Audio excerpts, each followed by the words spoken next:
Hello everyone and welcome to the second episode of Save Point. I am Banana Bear. Thanks for chilling out with me. This is a format I'm going to be doing is I am going to be recording about 3 episodes in a row just for ease sake. Especially with a game like Shovel Knight, it makes it very easy for me to just kind of bang out a couple of these one after the other. I was gonna say, I hope this guy leaves me a chicken. For those who this is your first episode and not my first episode, welcome. This channel is very new, as you can tell by the second episode disclaimer, and I'm still trying to figure out what exactly it is. I mean, I'll have much more input once the community... Oh shit, can I make that? Oh, barely. Once I have the community tell me what exactly it is they want from this channel, I'll be able to deliver more of what you want. But until then, this is what you're stuck with. Oh shit. Oh, that was close. So I am continuing the King Knight stage of Shovel Knight, one of my all-time favorite games. I already spent the last episode giving high praise to Yacht Club Games, so I will not continue this.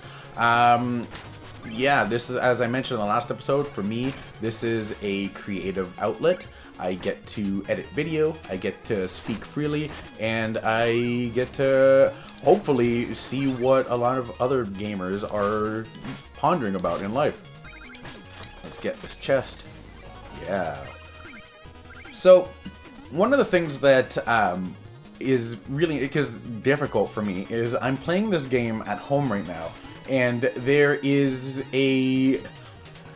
I have the music on for the game, but it's very low, but I could still hear it because for me, playing games, and I mean, to each their own, but I've never understood how people can do this, where they just play a video game and then put on other music. What do you guys do? Do you listen to the in-game soundtrack, or do you listen to other music while you play? For me, I always listen to the in-game soundtrack. I never, oh no, I can reach that one. I don't think I can reach the other one. Ah, shit. Oh well. I've never been able to play while listening to other kinds of music while I play. For me, it just completely sucks me out of the experience. So it's weird for me listening to this while the music is very low, because normally I listen to it quite loud and to get really immersed in it. Alright. There we go, got that. And yeah, I knew there was something. Yeah, I'm sure if you've noticed, I tend to know where a lot of the secrets are just because of how much I have played this. But again, I won't spend this time talking about how much I like Yacht Club games. This is more about what's happening in my life. And really, besides starting this channel, which was a lot more difficult than I thought it was going to be. I mean, like, I kind of mentioned this before arrogantly. I knew this wouldn't be simple, but I didn't expect it to be as difficult as it is, because not only do I have to keep speaking in order to keep you guys entertained, I gotta also play well, because no one wants to see me just come up here and fucking suck. And I would never call myself, like, you know, like one of like the best players around, but I like to think I'm decently skilled. Although I just noticed that I haven't been keeping an eye on my health, so I need another chicken sometime soon. Alright, let me just focus here while I kind of get through here. Oh, you have no... Oh, no! Oh! You have no idea how many times that particular area ruined one of my playthroughs. So I mentioned in the last video that I have platinum this game, and that means getting one of the trophies is beating the game in under an hour and a half. And in order to actually do that, you pretty much have to go the game skipping all the treasure and not dying, because whenever you die, you lose a significant amount of time. So I've really had to sharpen up how I play. And funny enough, that also includes not getting any power-ups, because it's not only do you waste time going to look for them, but also the fact that you have to then rely on them. Now, if I recall correctly, I believe that some parts that's impossible, and let me just take a break here because we're at King Knight. An interloper is in our midst. Be gone from our throne room, knave, which I'm not really sure what that means. I'm no more an intruder than you. You aren't even a real king. Oh, but you're mistaken. The enchantress saw me for my fabulously regal self, and now all bow before me. You're naught but a decadent dandy. Prepare to taste justice. What kind of justice? Shovel justice! Silence! Alright, K-Knight, let's see what you got. He has this one attack that's like the confetti, and I never understood how that actually works. I've never had to deal with deadly confetti in my life. Luckily, this guy, although this guy is also, so 4 of the bosses in this game have gotten expansions, DLC for lack of a better term, and this guy is gonna be one of them. He's gonna be the last one. The first one was the, what is his name? Is it Plague Knight? I think it is Plague Knight. Someone's probably gonna correct me that, but I'm pretty sure it's Plague Knight. The other was Spectre Knight, and then it is King Knight. Yes! That was nice and simple. He's the easiest boss, so I didn't really expect to have any issue with him. Nice. Go me. Alright, let's go on to, I believe, coincidentally, Spectre Knight is next. I like this campfire. For the longest time, this campfire was actually my background. Even at work, for me, when the desktop was active, it would be him awake, and then when I would lock the desktop, it would be him asleep. Just a little detail that I really like. But anyway, let's move on to the next level. I won't get a... Oh, actually, I can go fuck this guy up. I won't be getting any upgrades until after I beat these 2 knights, because then I'll have a significant amount of money that I could actually spend. And I just noticed I actually haven't died yet, which is pretty cool. I normally, like, it's the pits that usually do me in. Later on, the enemies are fucking tough too, but the pits, more than anything, are what stop my progress. Let me just jump here. There we go. Can he attack me when I'm in it? Okay, good. I was gonna say. Fuck you. And then this guy down here, they all drop quite a bit of treasure. Actually, I guess the... Oh, yeah, you see? Stuff like that, where you just get in too close, and then you just die. But I'm just gonna ignore that green dragon? Wyvern? I guess it's a dragon, although apparently that's been quite a large debate. Alright, Spectre Knight, let's go for it. The difference between a dragon and a wyvern, and which I'm not really, I can't recall off the top of my head what makes a dragon and what makes a wyvern a wyvern. I believe it has something to do with the wings. If someone wants to school me on that, I will feature that next time. Are these frogs wearing crowns? Oh shit, I didn't even realize that was a frog. Alright. This stage is really hard at a couple of spots. Because, well, you'll see when it happens. I'm trying not to spoil anything in case someone hasn't played this yet. Let me just get here. I think there's a ghost. Yeah, fuck that guy. Alright. Those ghosts are quite difficult. Also, I apologize. Oh, a couple of things I should mention. One, I just realized this morning that I am on the cusp of getting sick. So I apologize if I sound hoarse. Or, oh, shit. Originally, my goal was to record about 3 episodes. I believe I will cut it short after this episode because I am ill. And also, if you sometimes hear a strange rumbling or hum, that is because I live in a basement. And what you are hearing is the subway. I actually live in Toronto, Canada, so I'm Canadian. Sorry about that.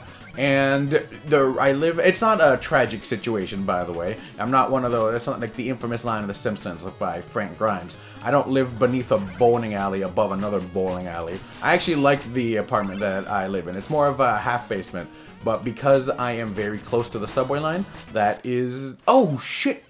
I didn't even keep track of my health. Alright, let's get that money back. I really gotta keep that's always been an issue. I always just rush in and start slashing blindly, but I never really keep track of my health. And I forgot I don't have much health because I haven't gotten upgrades. You see, this is why when I'll collect a bunch of money and I'll be able to get a whole bunch of health upgrades. Anyway, as I was saying, I live close to the subway line, so every now and then you will hear a rumble. Perhaps you're hearing it right now because a subway is passing by. I don't mind it. When I first moved in, though, I honestly was worried because I thought that I would never be able to get used to the sound of the train. But I was wrong. After about a month, not even, I'd say like a couple of weeks, I honestly don't even hear it anymore.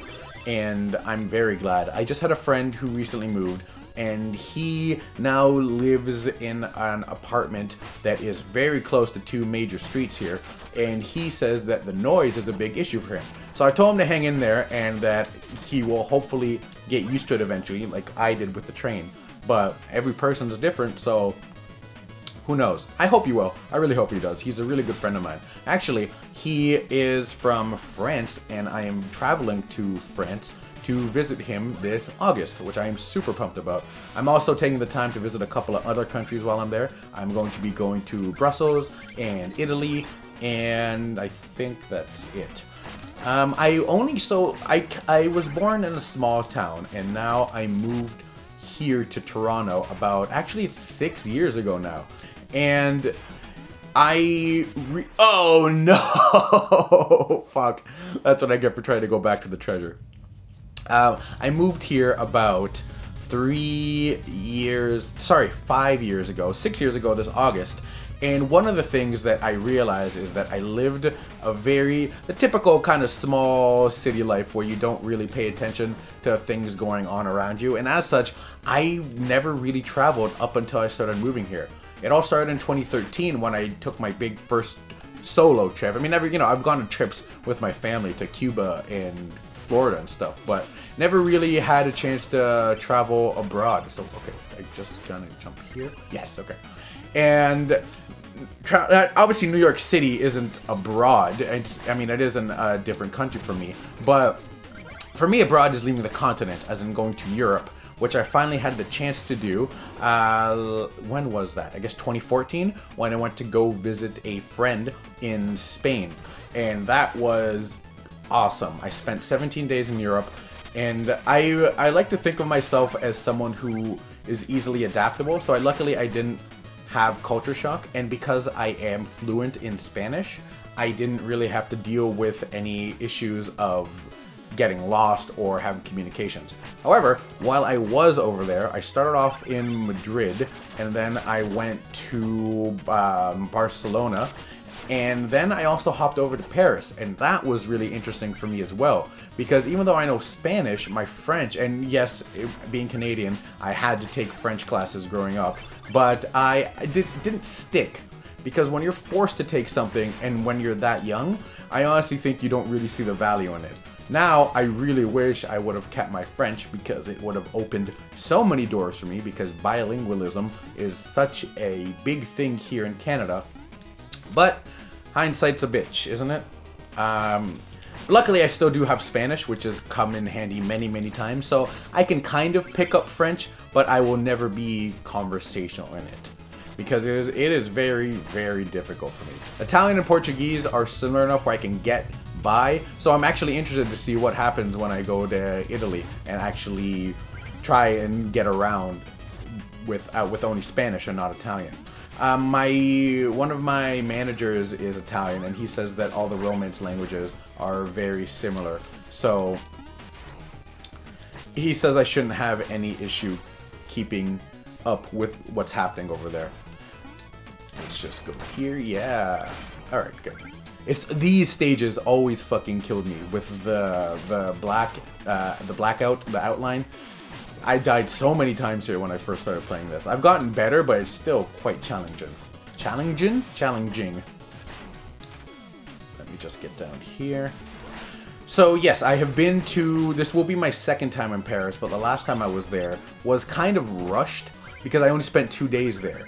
And this time I'm going to spend a majority of my time there. Actually, the first part of the trip will be in France, and then I will go to Belgium, Brussels in particular, and then I will go back to France, and then I will go to Italy. So I'm really very much looking forward to that. I have also been to Brazil, but was that last year, 2 years ago? Which was really, really cool.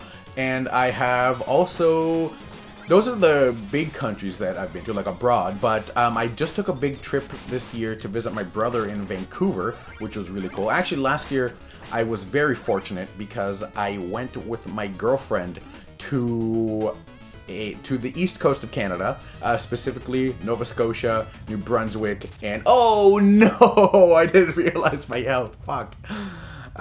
Sorry, I went to Nova Scotia, I went to Halifax, and I went to Prince Edward Island. And then in the winter, I also went to Vancouver. So I was very fortunate to visit both the east and west coast of Canada all in a single year.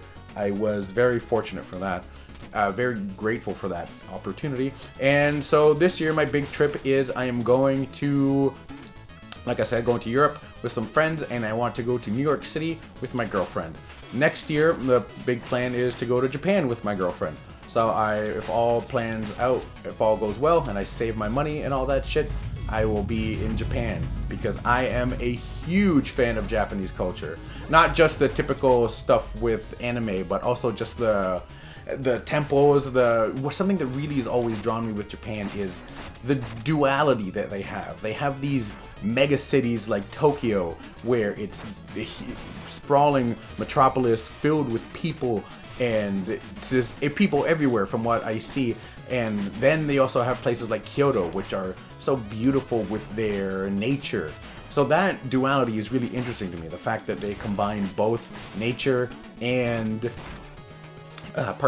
both nature and big cities, which is something I've always struggled with, because half of me thinks that I'm going to be in a city, big city, for the rest of my life. The other half of me thinks that I will just find a small cabin somewhere and just spend my days there.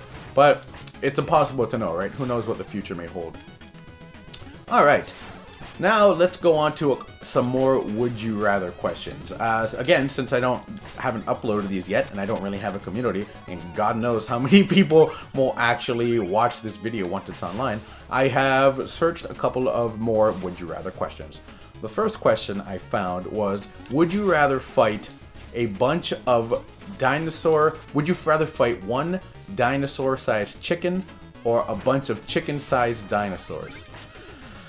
And that's tough for me, honestly, because like a giant chickens are fierce. Like they can peck and all that shit, and that's really, really, really scary. Like, especially the fact that it's giant. Like I remember when I was a child, I went to my uncle's farm and he told me to catch a chicken, and it took me forever to try and, oh no. No. Luckily the checkpoint's right. Oh god, was it right there? I hope it was right there. Yeah, it was right there. And it took me forever to catch the chicken. Chickens are quite agile, and obviously they do not like being caught. So when I caught it, it scratched me up, and that is something that to this day I still remember. So a giant version of that would fuck me up. And on the other hand, I'm sure most of you have seen Jurassic Park, and you know that I forget the names, but those little tiny raptors, like if you get even 3 of those on you, like you're done. So I think only because of the size difference, I would have to go with the chicken-sized dinosaurs. But in this scenario, I think either way I lose. I am not going to be able to beat a giant chicken or a small dinosaur. Either way, I think I'm the one that's gonna get fucked up bad from that. Another one, this is one I found is really near and dear to me because it's something that I've been struggling with recently. Would I rather be famous while I'm alive and forgotten when I'm dead, or would I rather be unknown while I am alive and remembered when I die? And I actually know the answer to this very easily. I would much rather be unknown when I am alive and remembered when I am dead, because mortality is something that I have been struggling as I've gotten older, as I'm sure most people do. I want to somehow leave an impact on here. If any of you are Futurama fans, remember when Bender was worried about being forgotten, so he tried all these different things, such as creating a dance, or I forget what, vandalism, and then eventually he goes to that planet where he creates a giant tomb for himself because it's what's it called? An Egyptian-based planet. Pardon me for a second. This is no place for the living, mortal. You shall be summoned when it is your time. And everyone has a time, as we saw with your beloved Shield Knight. Whoa, man, don't be a dick about it. Lies!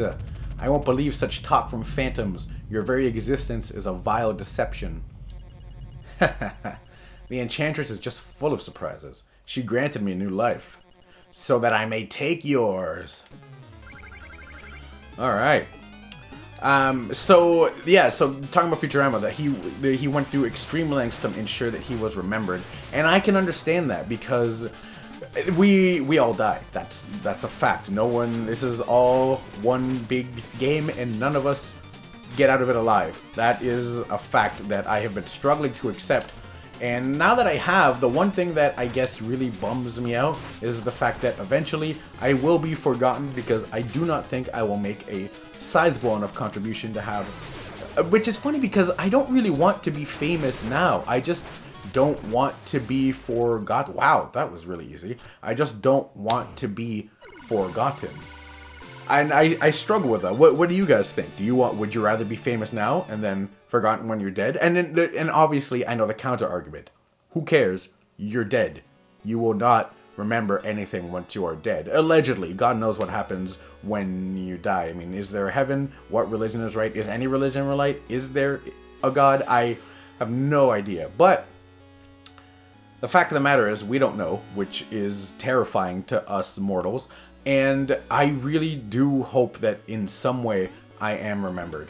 I know it's ridiculous. I know that I would, if I choose fame now, I would benefit much more from it. But I don't want to become famous now. It just seems like everyone says they want to be famous until they become famous. And then I always hear the thing about people, oh shit, I really hope I don't die. Oh God, can I? Yeah.